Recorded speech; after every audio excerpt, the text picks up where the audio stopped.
Question number 1, Tamil साहित्य शीलपदिकारम के रचयिता कौन हैं? Option A Bharati, option B Thiruvalluvar, C Ilango, D Karikalan. और इसका सही जवाब होगा ऑप्शन सी। तमिल साहित्य शीलपदिकारम का लेखक इलांगो आदिगल हैं। इनमें नायक कोवलम तथा नायिका कर्णगो की प्रेम कहानी का वर्णन है। क्वेश्चन नंबर 2, अकबर को एक सच्चा महान प्रशासक के रूप में सिद्ध करने के लिए निम्न में से कौन सा कथन अति मुख्य है? ऑप्शन ए, उसने अंतर धार्मिक विवाह को प्रोत्साहित करने की कोशिश की। ऑप्शन बी, उसने औसत फसल मूल्यांकन पर आधारित राजस्व वसूली की स्थापना की। सी, उसने कई धर्मों के सिद्धांतों को मानने वाली दीने इलाही की स्थापना की। डी, उसने भारत को एक राष्ट्र के रूप में जोड़ने मिलाने की कोशिश की। और इसका सही जवाब होगा ऑप्शन डी, उसने भारत को एक राष्ट्र के रूप में जोड़ने यानी कि मिलाने की कोशिश की। क्वेश्चन नंबर 3, तराइन का प्रथम युद्ध कब हुआ था? ऑप्शन ए 1191 ईस्वी में, बी 1192 ईस्वी में, सी 1193 ईस्वी में, डी 1203 ईस्वी में।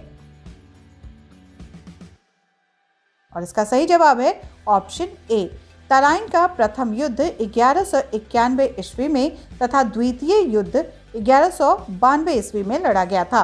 और अब देखते हैं क्वेश्चन नंबर 4 में क्या है। भारत में तुगलक वंश की नींव किसने रखी? ऑप्शन ए मोहम्मद बिन तुगलक ने, बी जलालुद्दीन बिन तुगलक ने, सी गियासुद्दीन तुगलक ने, डी फिरोज शाह तुगलक ने। और इसका सही जवाब होगा ऑप्शन सी, गियासुद्दीन तुगलक ने तुगलक वंश की नींव डाली। क्वेश्चन नंबर 5, भारत में ब्रिटिश पूंजी विनिवेश का एकल सबसे बड़ा मद था।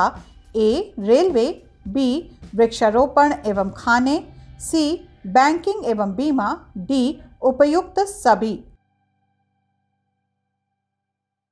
और इसका सही जवाब है ऑप्शन ए, भारत में ब्रिटिश पूंजी विनिवेश का एकल सबसे बड़ा मद रेलवे था।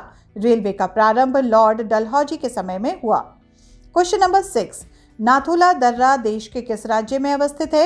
ए सिक्किम में, बी हिमाचल प्रदेश में, सी अरुणाचल प्रदेश में, डी जम्मू कश्मीर में। और इसका सही जवाब होगा ऑप्शन ए, नाथुला दर्रा सिक्किम में डोगेक्या श्रेणी में स्थित है। भारत चीन में अपने सामरिक महत्व के कारण यह बहुत चर्चित रहा था।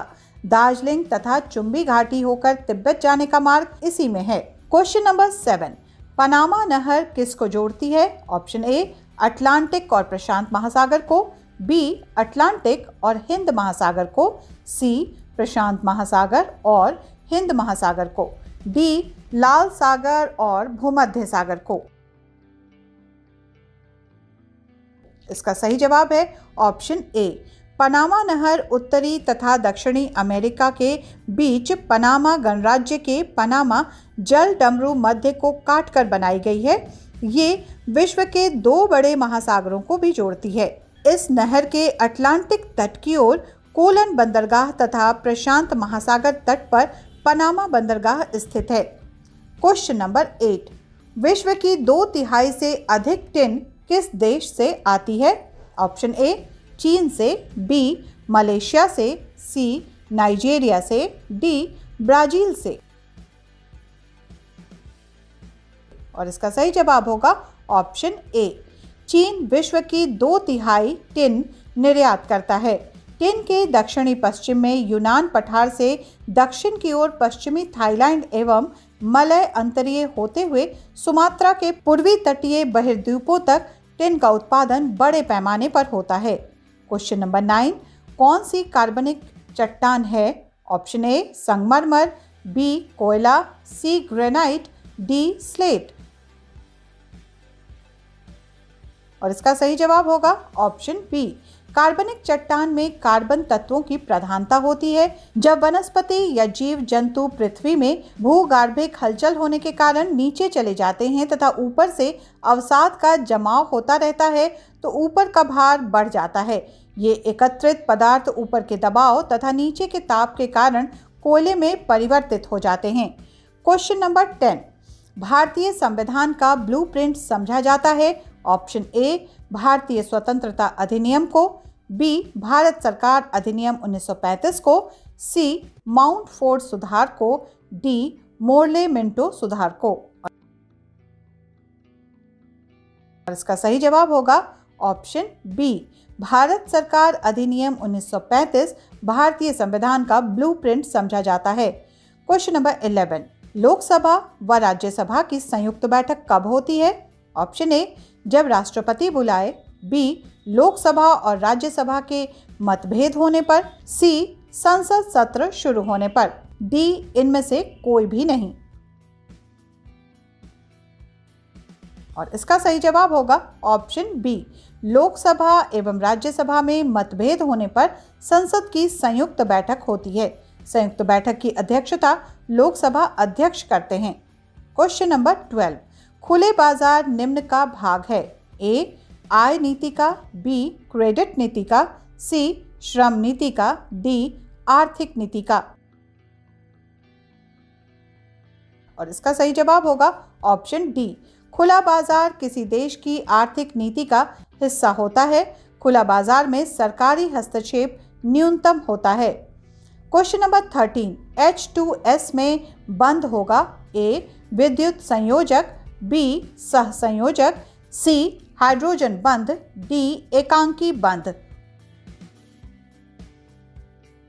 और इसका सही जवाब होगा ऑप्शन ए, अर्थात H2S में विद्युत संयोजक बंध है।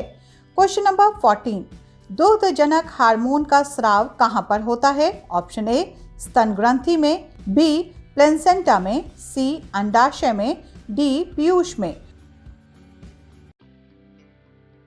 और इसका सही जवाब है ऑप्शन डी, दुग्धजनक हार्मोन दुग्ध ग्रंथियों को दुग्ध के स्राव के लिए उत्तेजित करता है। इस हार्मोन का स्राव पीयूष ग्रंथि में होता है। और अब हम इस तरह से पहुंचते हैं इस सेट के आखिरी क्वेश्चन नंबर 15 में। एक थैले में 50 पैसा, 25 पैसा तथा 10 पैसों के सिक्के 5 बराबर 9 बराबर 4 हैं और इसमें कुल 206 हैं। प्रत्येक प्रकार के सिक्कों की संख्या होगी। Option A 180, 400, 200, B 200, 360, 160, C 150, 440, 280, D 220, 300, 180। और इसका सही जवाब है ऑप्शन बी, माना 50 पैसे के सिक्कों की संख्या 5 गुने 25 पैसों के सिक्कों की संख्या इज इक्वल टू 9 इंटू 10 पैसों के सिक्कों की संख्या is equal to 4 into is equal to 206 यानी कि 206। 50 पैसे की संख्या बराबर 5 गुने बराबर 5 गुने 40 बराबर 200। 25 पैसे की संख्या बराबर 9 गुने बराबर 9 गुने 40 बराबर 360।